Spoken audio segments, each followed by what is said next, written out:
In a dusty little village, where the nights were darker than dreams and the days were louder than hope, there lived a boy named Rafik. He was small, barefoot, and often hungry, but his eyes were brighter than anyone's in the village. Because Rafik had a strange habit. He loved looking at the stars. Every night, when others slept, he would climb the old water tank behind his house, lie on his back, and just stare at the sky. His mother would call from below, "Rafik, come down! You'll catch cold again." He'd laugh and shout back, "I'm not cold, Ami. I'm talking to the stars." Rafik's father had been a mechanic before he fell sick and passed away. All that remained of him were a few rusty tools and a cracked photograph of a smiling man with grease on his hands. His mother worked as a cleaner in town, earning barely enough to keep food on the table. Some nights dinner was just tea and bread. But Rafik never complained. He'd sit by the lamp and tinker with broken things, old fans, radios, and toys that people had thrown away. He'd open them up, look inside, and whisper to himself, "Everything that's broken can be fixed. You just have to understand it." One night, as he stared at the sky, a thought struck him. He noticed a patch where there were no stars, just pure, empty darkness. He pointed and said softly, "One day, I'll fix that too." The next day, he told his teacher, Miss Sana, about it. She laughed kindly. "Rafik, no one can fix the stars. That's just how space works." But Rafik just smiled. "Someone must have made them. If they can make them, maybe I can fix them." The whole class laughed, but his teacher saw something in his eyes. It wasn't foolishness, but faith. When Rafik turned 12, he started working at a repair shop after school. The owner, Uncle Bashir, was a grumpy man with a big belly and a small heart. He made Rafik sweep floors, clean tools, and fetch tea, never letting him touch the real machines. But every evening, when Bashir went home, Rafik stayed behind. He opened up discarded fans, rewired old radios, and taught himself how the world worked, one screw at a time. One night, Bashir caught him. He shouted, "What are you doing, boy? Trying to steal parts?" Rafik shook his head quickly. "No, Uncle. I was fixing this old radio. It wasn't working, so I—" Bashir interrupted. "Nonsense!" But before he could finish, Rafik turned a small knob, and the radio crackled to life. A soft melody filled the workshop. Bashir froze. He stared at the boy, then at the radio, then back at the boy. Finally, he said quietly, "You're either very lucky or very smart." From that day on, Bashir started letting him work on real repairs, and soon customers began asking for the little mechanic. Years passed. Rafik grew taller, stronger, and wiser, but the world didn't grow any kinder. He still walked miles to school barefoot. He still studied under a flickering streetlight at night. But his dream had grown with him. He didn't just want to fix fans or radios anymore. He wanted to build something that would change lives. When he turned 15, he applied for a science competition in the city. The topic was Innovations for a Better Tomorrow. Rafik decided to build a solar-powered lantern, something cheap and bright enough for villages without electricity. He spent weeks working after school, melting wires, burning his fingers, using scrap parts he found in junkyards.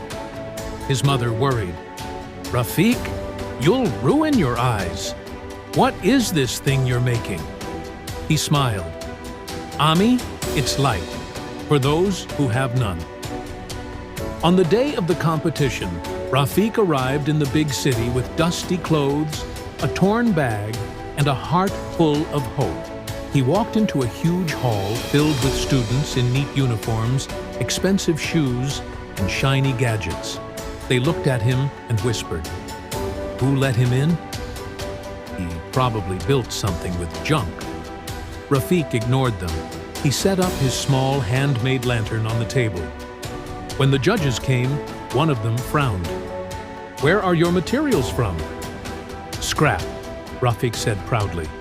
"I collected them from garbage bins." The judge looked unimpressed. Another whispered, "That's unhygienic." But Rafiq pressed the switch, and the lantern glowed with a pure, steady light. He said softly, "It may not look like much, sir, but one of these can light a whole house, and it costs less than a meal." The judges exchanged looks. Finally, one of them smiled. Sometimes, innovation shines brightest in the dark. Rafiq didn't win first place that day. He came in third. But that night, something magical happened. A journalist covering the event interviewed him. The next day, the newspaper headline read, "Poor mechanic's son brings light to villages." Suddenly, everyone in the city knew his name. He received calls from organizations offering support. Even Bashir, his old boss, cried with pride. Soon, with a scholarship and help from a few donors, Rafiq went to study engineering in the city.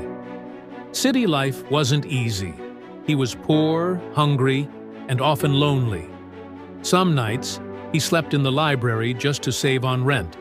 But he kept studying, fixing broken fans for money, tutoring children for food. He remembered his father's words. "Everything that's broken can be fixed, even your fate." He built better versions of his lantern, smaller, cheaper, brighter. Eventually, he patented his design and founded a small company called Light for All. Within 2 years, his lanterns were in hundreds of villages, helping children study, farmers work, and families see through the night. And when the media asked him how it felt to become a young inventor, he simply said, "I didn't invent light. I just made sure no one had to live without it." After 5 long years, Rafiq returned to his village, not as a poor boy, but as an engineer, a creator, and a symbol of hope. He brought a truck filled with his solar lanterns. As the sun set, he and the villagers placed them all around, on rooftops, trees, and fences. And for the first time in history, the entire village glowed at night. Children played, elders prayed, mothers smiled, and Rafiq looked up at the sky. He saw that same dark patch he'd noticed all those years ago. He whispered, "I told you I'd fix the stars." Sometimes, life puts you in the dark, not to punish you, but to teach you how to shine. Rafiq didn't have money, power, or opportunity. What he had was a dream, and the courage to chase it when no one else believed. Success isn't about where you start. It's about refusing to stay there. You don't need perfect tools to build your future. You just need faith that you can build it anyway. Remember, light isn't only made of electricity.